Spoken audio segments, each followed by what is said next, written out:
Committee on UN Women of the San Francisco Bay Area. And one of our speakers, Keshet Baham, will be speaking and representing that fantastic organization that works globally to protect girls from FGM and child marriage.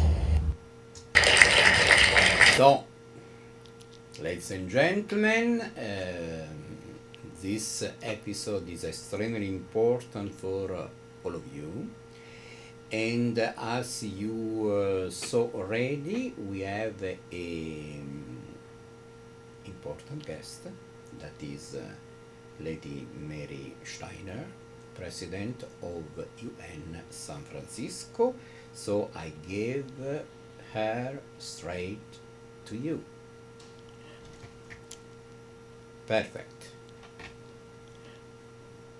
And now we are together in... Thank you, Count Federico. It's been such an honor and pleasure to work with you, especially in your diplomatic efforts to bring world leaders to us who support the rights of human beings. Thank you so much to you to give to me this great, important opportunity. And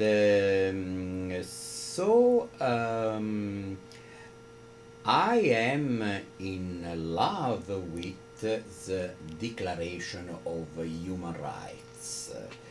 You could give to us the pleasure to read a little bit something from the chapter of United Nations Human Rights. Yes, exactly.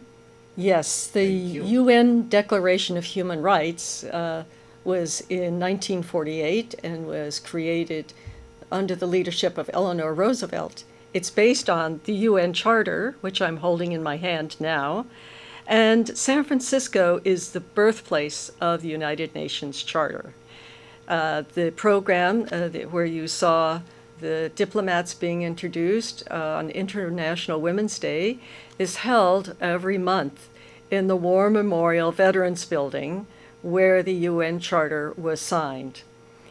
And we want to remember especially the principles of the UN Charter because our country played a very important role in drafting it with the then Republic of China, the then Soviet Union, and the United Kingdom. And the Charter begins, we the peoples of the United Nations, determined to save succeeding generations from the scourge of war, which twice in our lifetime has brought untold sorrow to mankind, to reaffirm faith in fundamental human rights, in the dignity and worth of the human person, in the equal rights of men and women and of nations large and small, and to establish conditions under which justice and respect for the obligations arising from treaties and other sources of international law can be maintained, and to promote social progress and better standards of life in larger freedom. Thank you so much. This is extremely important.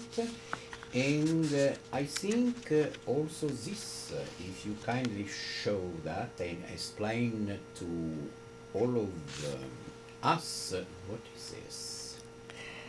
So the global goals for sustainable development were adopted in 2015 by the United Nations General Assembly. The United States of America voted to approve these goals. They are not mandatory, they are a declaration. Many believe they should be a treaty. And they are called the 2030 Agenda. They're to be achieved by 2030. So there are 17 goals at present. And one of the very important goals deals with gender equality. It's number 5. Another goal, decent workplace, is number 8. At present, we are facing a climate crisis, so the climate action goal of number 13 is very prominent. You're reading about it and hearing about it in the press. And it's good to know that San Francisco Bay Area plays a leadership role in supporting these goals internationally. And most present, we are working to support the Paris Climate Agreement and working city by city, state by state. The former Jerry Brown, governor of California, began subnational contracts, agreements with other provinces, other cities, other states, other countries to achieve a decline of 1.5 degrees centigrade in temperature. Since this present administration has pulled out unilaterally from the treaty, the climate crisis is worsened, and we are experiencing the hottest summer, the most violent weather ever. It's record-breaking.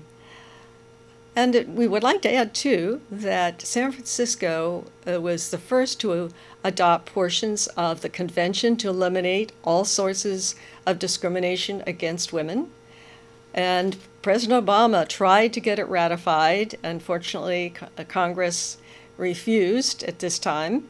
So San Francisco is working with the UN Status of Women Commission and working with other cities to adopt this convention. Which cities and which other states? California needs agreement already.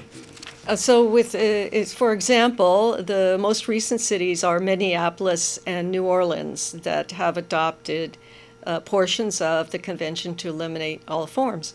The state of Kentucky adopted the convention, the first state really to adopt the convention. They deserve a round of applause, and they have very powerful, well-educated women working with the UN Status of Women Commission and the United Nations Association Women's Committee. And abroad, the states, which country? Mexico, Italy? What? Well, not all have adopted, and there are probably about a third of the nation states have adopted, maybe even 50% at this point.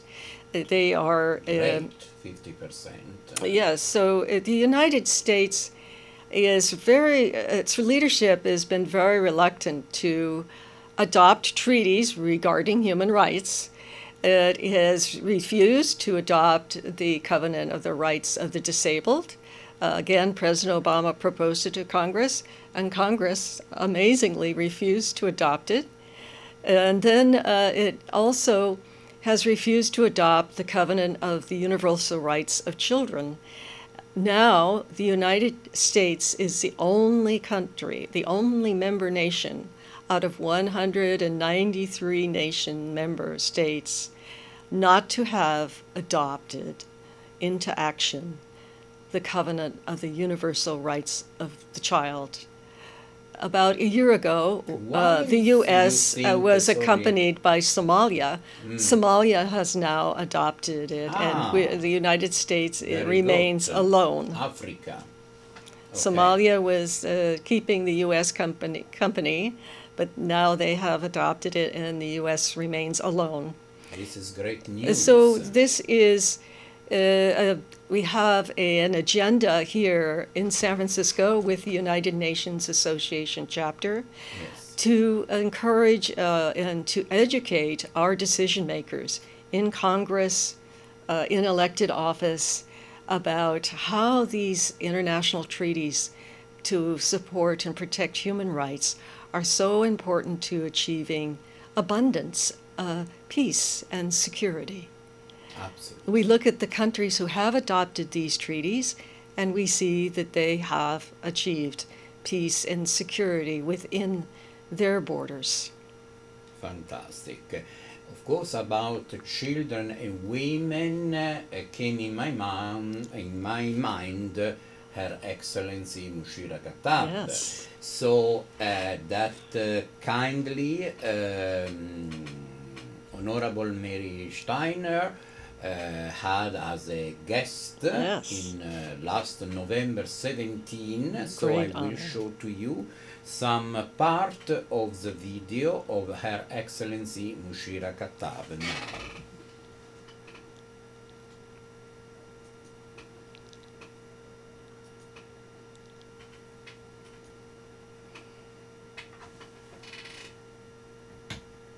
Promoting the message of peace and connecting people all over the world. And more than anything, thank you for connecting me with Mrs. Mary Steiner. I'm really honored to come and see you in person after we have exchanged many emails. Thank you very much.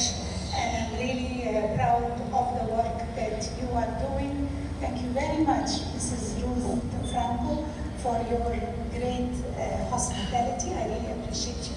And thank you for coming. Thank you everybody for coming here to listen to someone coming from, I don't know, 4,000 miles away. Or I don't know how many. It's a long way, 11 hours from Cairo to New York, and then 6 hours from New York to San Francisco.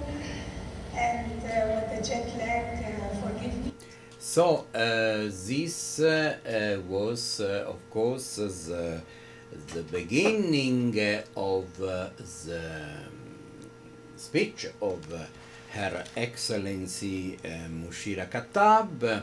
And then you know that she was the first in the world to do the law against the genital female mutilation. Okay.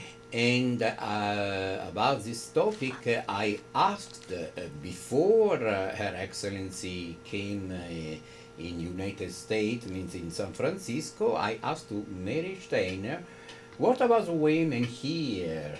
They need support or not? And Mary Steiner said, absolutely yes, and even in US there is a practice of genital female mutilation, even here. So because for some reason of immigration, etc., remains this horrible.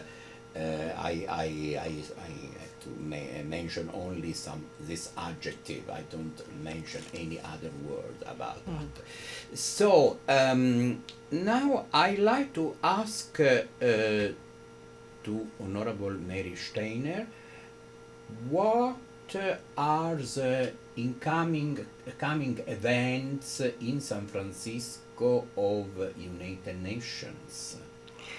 This year, 2019, the United Nations Association San Francisco chapter presents monthly conferences about the rule of law and justice. These sessions are led by Michael Hartman, who has worked for the rule of law, United Nations in war zones around the world, prosecuting for war crimes, sexual assault. And we are presenting a topic this August on Humanitarian Day, justice at the U.S. borders. We will feature the Consul General of Mexico and a representative of the San Francisco Public Defender's Office. The Public Defender has established a special immigration unit.